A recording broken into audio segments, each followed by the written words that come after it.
the floor like before? There's still a lot of people outside. Keep going in. That's the time that we have all the questions about, the bomb shelter as well. What's the floor like? What's the place? How many people can use the place? Well, the different shelters are different sizes. This is that's a dual side shelter. It's about 65, 70 square meters, which is about 600 square feet, something like that. It's not very big, but still, in case of something happens, everybody comes here and can pile into here. The truth is that with the schools, what happens, usually a lot of the parents, if there is an attack, the attack doesn't come all, it's not Vietnam here. This is, the attack usually, there's a siren. By the way, how much time do you have when the siren goes off? 15 seconds. 15. In spot you had 8.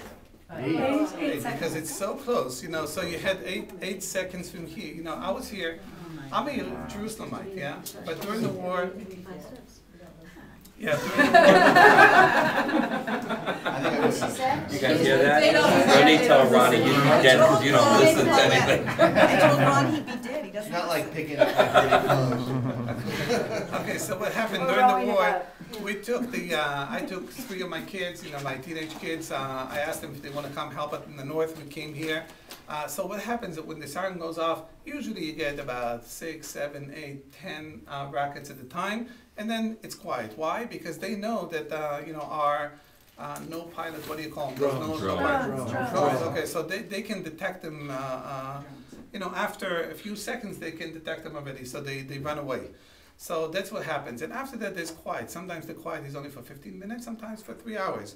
So the truth is that when it happens in a place like a school, the kids that live nearby, the parents would come right away, after the first attack, they would come right away, take the kids and go home.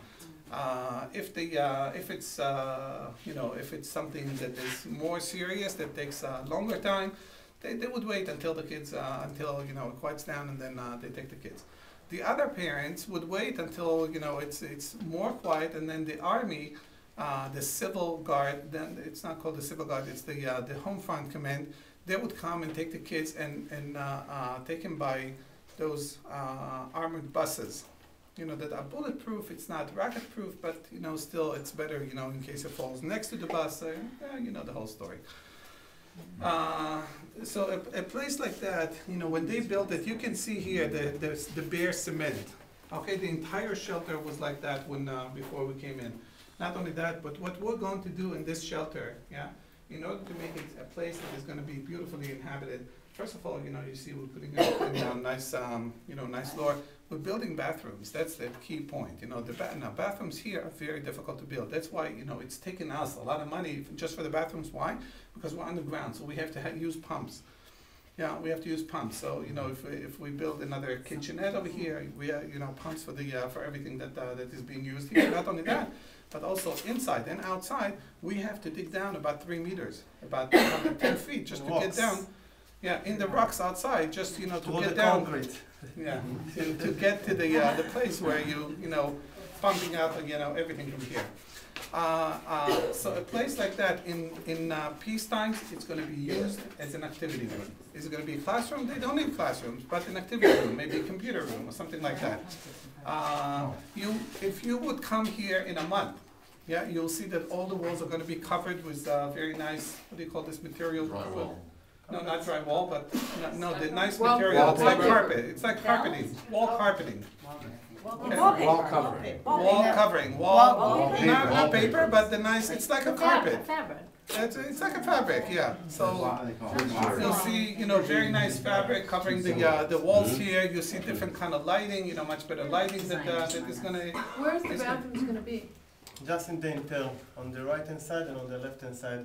Right in the middle is going to be the kitchen area. So that on the other So when you enter, Right in the middle. Just when you go inside the steps. Oh, This shelter be designed for the students or also families?